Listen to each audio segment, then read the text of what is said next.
Assalamualaikum warahmatullahi wabarakatuh. Perkenalkan, nama saya Leni Septiawati. Saya dari kelas manajemen 20A1 dengan NIM 200414043. Saya akan mempresentasikan tugas praktik statistika, penggunaan statistik untuk uji hipotesis.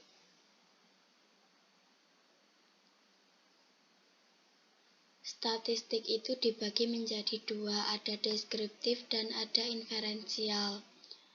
Yang pertama itu deskriptif, merupakan gambaran tentang sebuah variabel di suatu kelompok tanpa ada tujuan generalisasi atau tidak perlu uji hipotesis. Misalnya bagaimana gambaran kesejahteraan psikologis pada mahasiswa baru psikologi.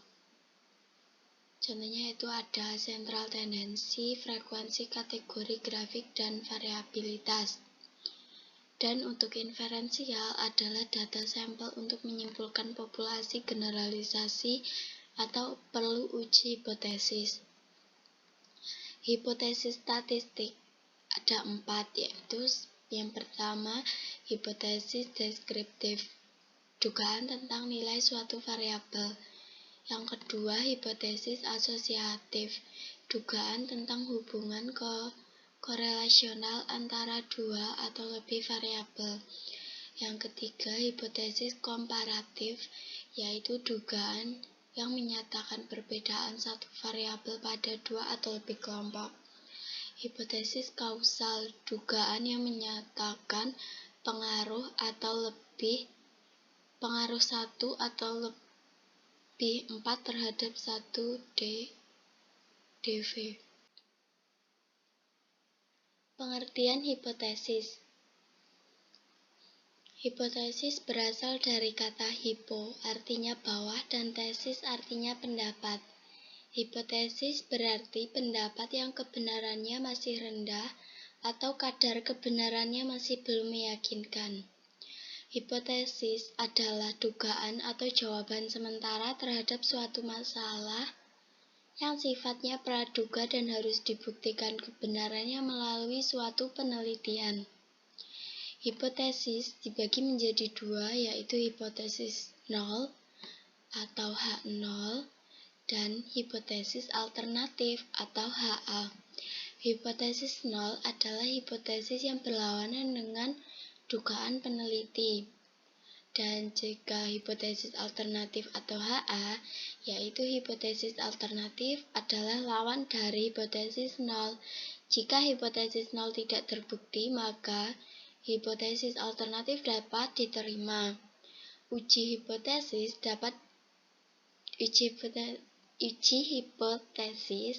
digunakan untuk menguji apakah hipotesis merupakan suatu pernyataan yang layak atau masuk akal dan diterima atau tidak layak dan harus ditolak.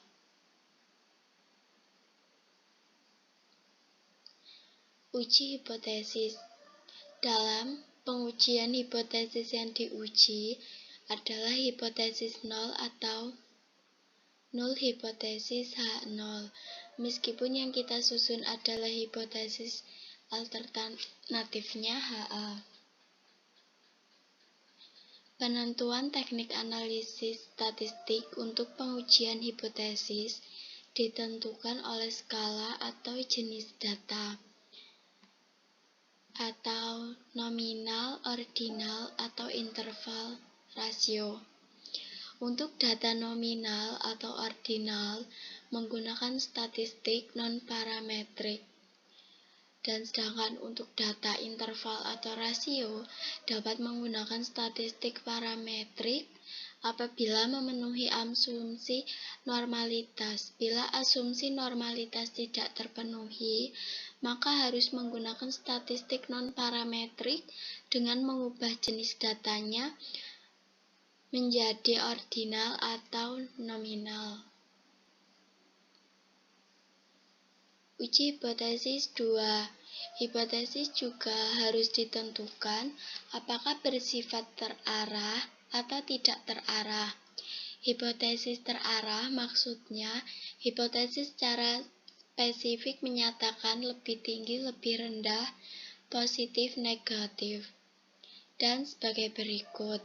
Sedangkan hipotesis tidak terarah menyatakan ada hubungan, ada pengaruh, ada perbedaan, dan sebagai berikut. Ada atau tidaknya arah hipotesis ini akan menentukan keputusan untuk menerima atau menolak H0. Yang kedua, hipotesis deskriptif. Di sini ada jenis data, contoh hipotesis, dan analisis statistik.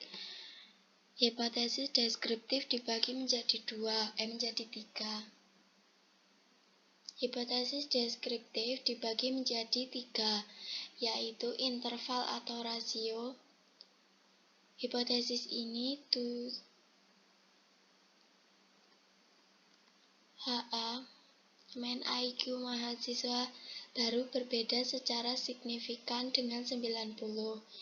Hipotesis Wantile, HA, mean IQ mahasiswa baru lebih tinggi secara signifikan dari 90.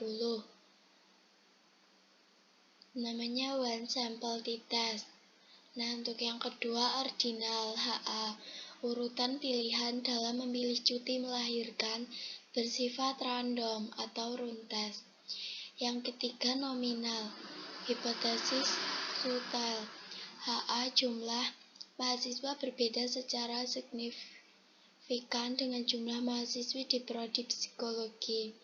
Hipotesis Wantile, HA, yaitu jumlah mahasiswa lebih sedikit secara signifikan dibandingkan dengan jumlah mahasiswi di prodi psikologi dengan namanya one sample chi-square.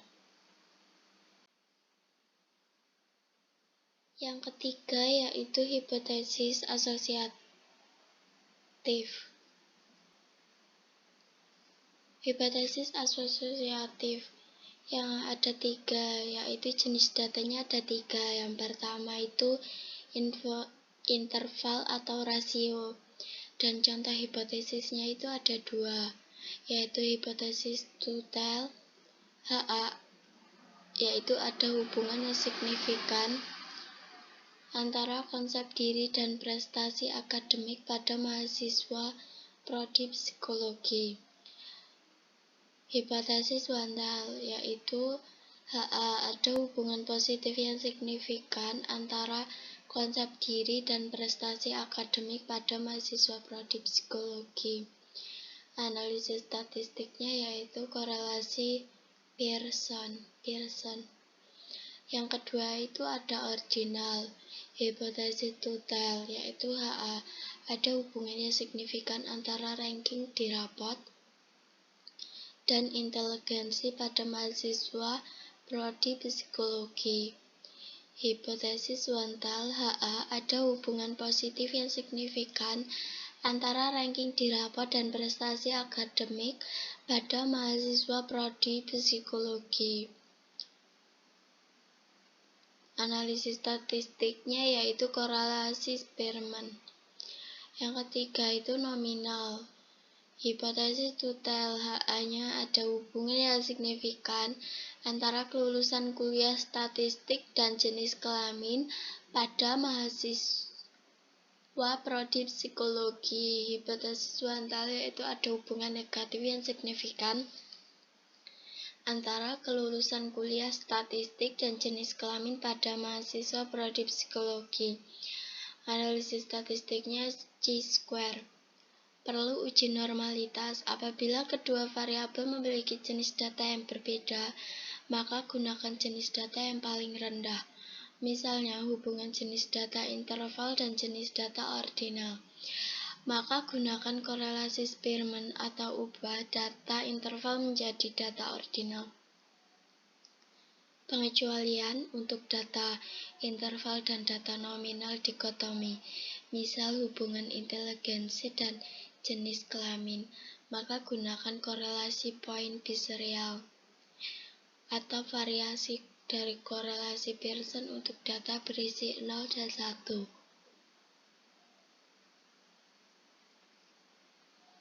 Yang keempat, hipotesis komparatif. Hipotesis komparatif. Hipotesis dapat digunakan untuk membandingkan dua atau lebih kelompok subjek dalam satu variabel tertentu.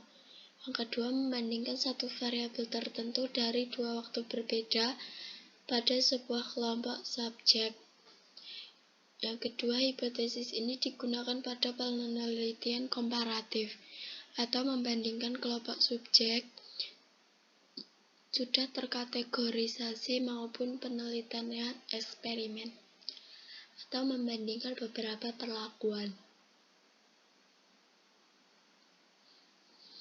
Analisis statistik yang digunakan juga ditentukan oleh banyaknya yang diperbandingkan, dua atau lebih dari dua.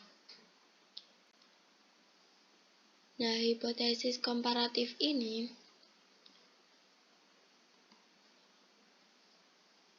ada dua kelompok perbandingan, yaitu interval rasio. Hipotesis Tutel, ada perbedaan mean AQ signifikan antara mahasiswa dengan mahasiswi.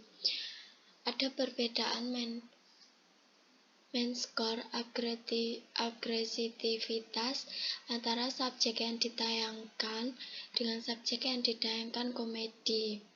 Hipotesis Wantel, HA atau mean AQ mahasiswi lebih tinggi secara signifikan dibandingkan mahasiswi. HA atau mean score agresitivitas pada subjek yang ditayangkan film agresivitas lebih tinggi secara signifikan dibandingkan subjek yang ditayangkan film komedi. Ordinal atau hipotesis. Nah, ini namanya independent sample t-test. Nah, untuk yang ordinal, hipotesis HA ada perbedaan ranking di rapat yang signifikan antara siswa dan siswi. Mann-Whitney-test. Yang ketiga, nominal. Hipotesis Tutel, HA ada perbedaan keputusan melanjutkan studi S2 yang signifikan antara mahasiswa dengan mahasiswi lulusan prodi psikologi. Yang kedua itu ada hipotesis Wantel atau independent sample chi-square. Hipotesis komparatif. Seperti tadi, hipotesis komparatif, interval atau rasio. Hipotesis ada perbedaan mean AQ yang signifikan antara mahasiswa prodi psikologi komunikasi dan DKV. Ada perbedaan mean score atensi yang signifikan antara subjek yang diperdengarkan musik klasik, musik rock, dan musik pop. Hipotesis Wantel, mean AQ mahasiswa prodi psikologi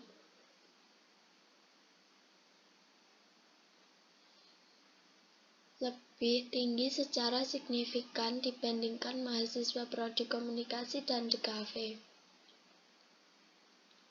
HA, subjek yang tidak diperdengarkan musik memiliki mean score atensi yang lebih tinggi secara signifikan dibandingkan subjek yang diperdengarkan musik klasik dan musik rock.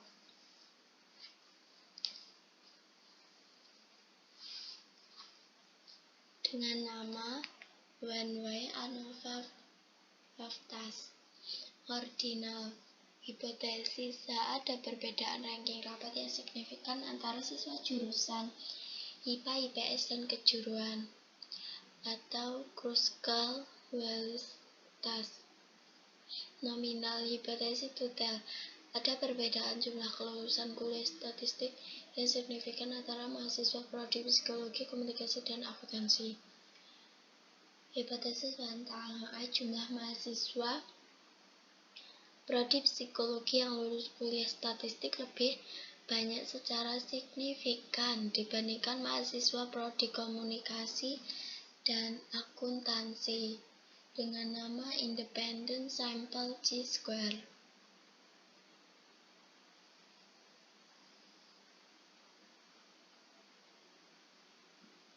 Sama seperti tadi, cuma bedanya di analisis statistiknya. Ini dependent atau variat sampel t-test di interval atau rasionya, dan untuk ordinalnya dengan nama Wilcoxon-Signet rank test, dan untuk nominalnya MC-Nimmer test.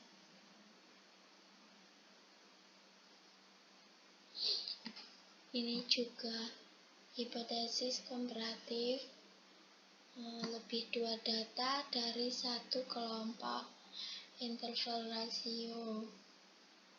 Ini dengan analisis statistiknya dan ordinal. Dengan analisis statistiknya ini dan nominal. Analisis statistiknya chi-square.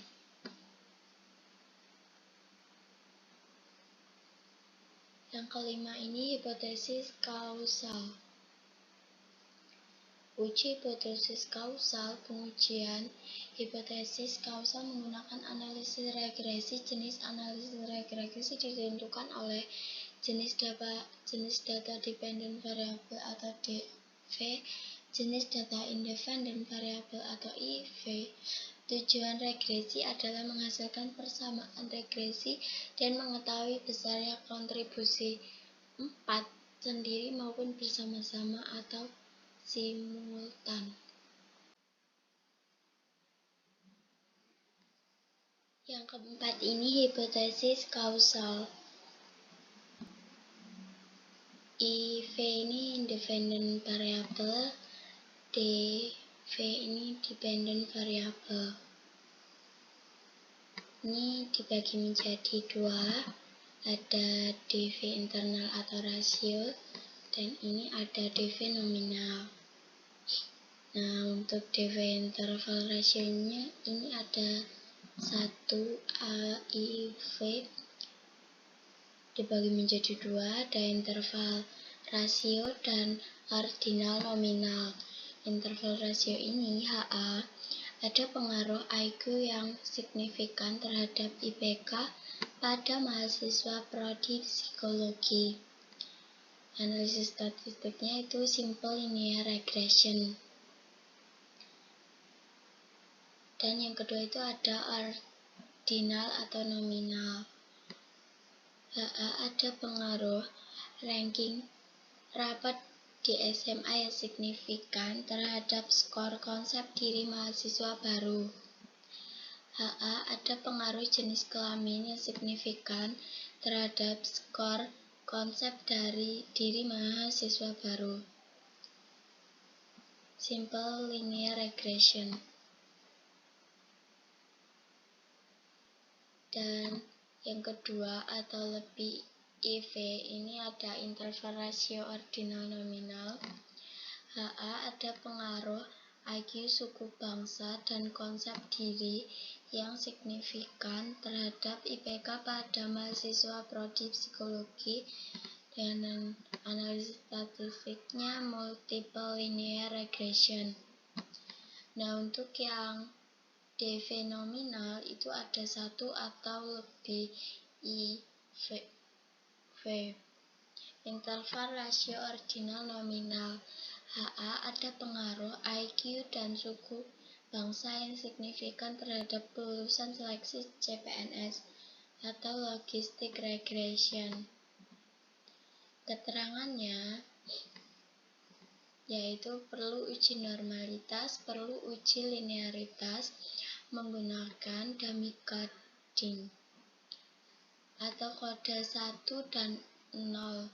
Perlu dibuat untuk IV berjenis ordinal atau nominal karena linear regression hanya digunakan untuk berjenis scale atau interval rasio. Nah, untuk dummy coding ini adalah membuat seolah-olah variabel baru disebut variabel dummy yang hanya berisi data 1 atau 0, di mana variabel baru ini berjumlah K-1, di mana K sama dengan jumlah kelompok. Demi-coding dibagi menjadi dua, yaitu ada dikotomi dan polikotomi.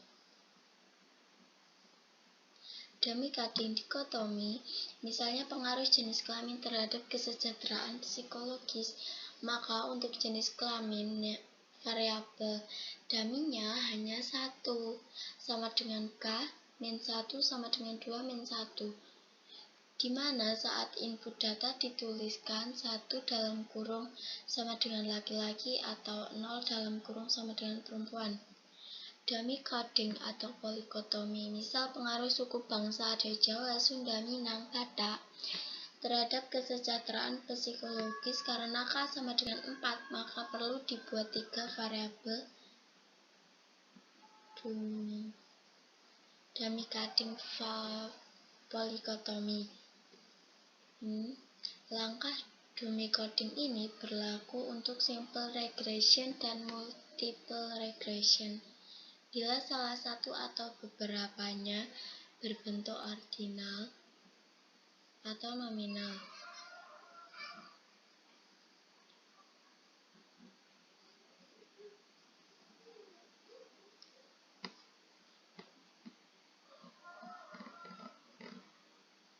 Baik, sekian presentasi dari saya. Apabila ada salah kata mohon maaf. Wassalamualaikum warahmatullahi wabarakatuh.